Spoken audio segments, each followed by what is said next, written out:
그럼 바로 첫 이야기부터 가볼까요? 이건 정말 내 마음에 따뜻해지는 소식인데요. 신경모세포종이라고 주로 아이들한테 생긴다는 그 암이랑 싸우는 어린 딸, 파이퍼 파워, 그 카사그란데 가족 사연이군요. 3년 동안이나 치료 때문에 뉴욕을 오갔다니, 정말 힘든 시간이었겠어요.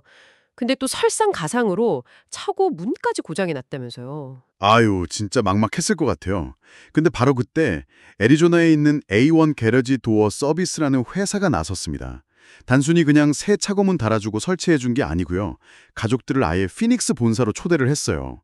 그래서 1만 달러 교육자금까지 지원을. 와, 1만 달러요? 교육자금으로? 네. 그 엄청난 의료비 부담 생각하면 이건 뭐 단순 기부를 넘어서는 거죠. 깊은 공감, 또 연대, 뭐 이런 걸 보여준 거라고 생각해요. 와, 진짜 대단하네요. 이런 어떤 자발적인 도움, 이런 게 있는가 하면 또 다른 쪽에서는 아이들 일상에 꽤 큰 영향을 줄 만한 그런 제도적인 변화도 있더라고요. 길버트 공립학교 학군 얘기죠. 휴대폰 사용 금지요. 맞습니다. 올 가을부터요. 유치원부터 8학년까지 학교 있는 동안은 아예 못 씁니다. 쉬는 시간, 점심시간 다 포함해서요. 정면 금지네요, 그럼. 네. 이게 지난 4월에 주지사가 서명한 법안하고 관련이 있어요. 그 법안이 학교 재량으로 휴대폰 제한 정책을 만들 수 있게 했는데 길버트 학군이 이제 거기에 따라서 꽤 강력한 조치를 취한 거죠. 음, 학습 집중도 높이고 뭐 사이버 불링 같은 거 줄인다. 이런 긍정적인 기대도 있겠지만 당장 학부모님들은 좀 걱정되시겠어요? 아이랑 연락하기가 어려워지니까. 그 스탠드 포 칠드런의 레베카 가우 씨는 꽤 긍정적으로 보던데요. 네, 그분은 이제 교육 환경 개선 효과를 강조하고 있고요. 학부모님들 우려에 대해서는 뭐 예전처럼 학교 사무실 통해서 비상 연락은 된다 이런 점을 학군 쪽에서 알리고 있습니다. 아무래도 기술 접근성하고 학습 환경 사이에서 좀 균형점을 찾아가는 과정 그렇게 보입니다. 그 균형점을 찾는 노력이 참 중요한데 안타깝게도 안전 문제에서는 그 균형이 좀 무너지는 듯한 비극적인 소식도 있네요.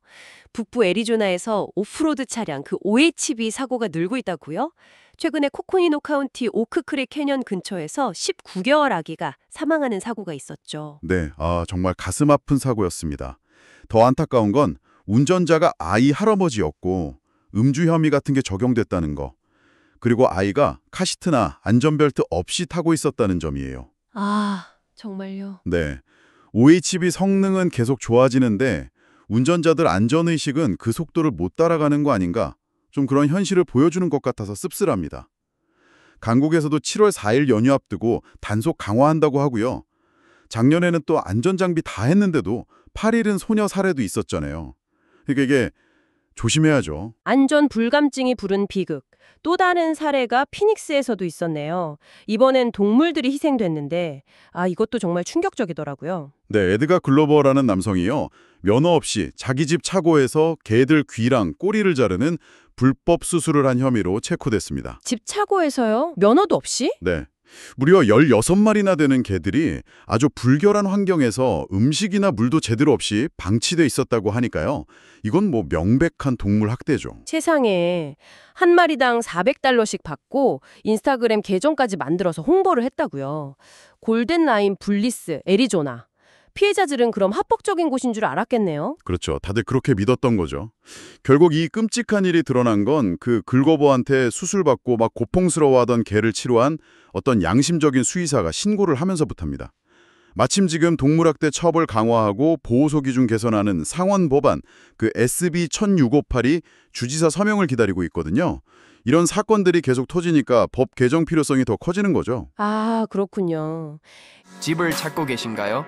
애리조나주 김지민 부동산 에이전트와 상의해보세요. 믿을 수 있는 부동산 전문가, 여러분의 든든한 파트너가 되어드립니다. 김지민 부동산, 함께라면 안심입니다. 469-999-1435로 문의주세요.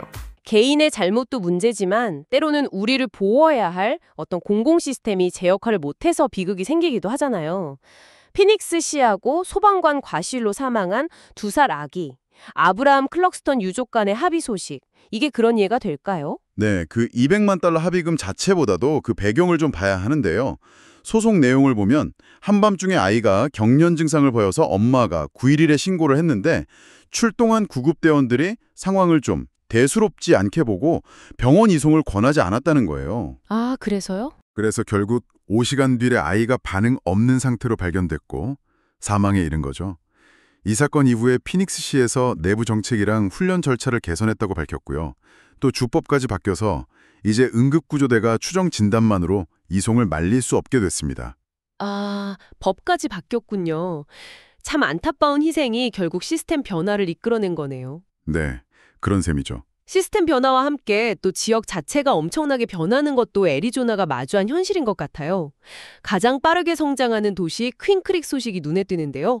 10년 만에 인구가 2배 이상 늘어서 지금 8만 4천 명이나 되고 주택 건설 허가도 엄청나게 늘었다고요. 네, 퀸크릭의 성장은 뭐랄까 피닉스 대도시권 외곽이 확장되는 아주 전형적인 모습이면서 동시에 그 LG 에너지 솔루션 같은 대규모 제조업 유치를 통해서 경제 구조를 좀 바꿔보려는 시도도 보여주는 거죠. 하지만 주민 니콜 허긴스 씨도 지적했듯이 이런 급격한 성장은 필연적으로 교통체증 같은 성장통을 가져옵니다. 그래서 타원 예산의 거의 절반을 도로 같은 기반 시설에 투자하고 있는 거고요. 거의 절반이나요. 와, 성장의 부작용을 따라잡으려는 노력이네요. 그런데 PC에서는 또 다른 방식으로 교통 문제에 접근하는 것 같아요. 그 적색 신호 위반 단속 카메라 설치 소식이죠. 그렇습니다. 주요 교차로에 설치한 카메라가 운영 시작하고 딱 2주 만에요. 무려 2,200건 이상 위반을 잡아냈습니다. 2주 만에 2,200건이요? 네, 신호 위반이 한 950건 넘고요. 교차로 과속 14건, 그리고 이동식 카메라로 잡은 과속이 1,300건 이상. 이렇게 포함해서요. 벌금이 $250고 경찰관이 모든 위반 사항 사진을 다 검토한 다음에 고지서를 보낸다고 하니까요. 실질적인 단속 효과가 꽤 클 것으로 기대됩니다. 기술을 이용해서 안전을 확보하려는 시도라고 볼 수 있겠죠. 아, 그렇군요. 네, 오늘 애리조나의 정말 다양한 모습들을 살펴봤습니다. 이웃을 위한 따뜻한 마음부터 시작해서 교육 현장의 변화, 또 안전 문제에 대한 경각심, 시스템의 책임과 개선 노력, 그리고 급격한 성장이 가져온 기회와 과제까지 정말 많은 이야기가 얽혀 있네요.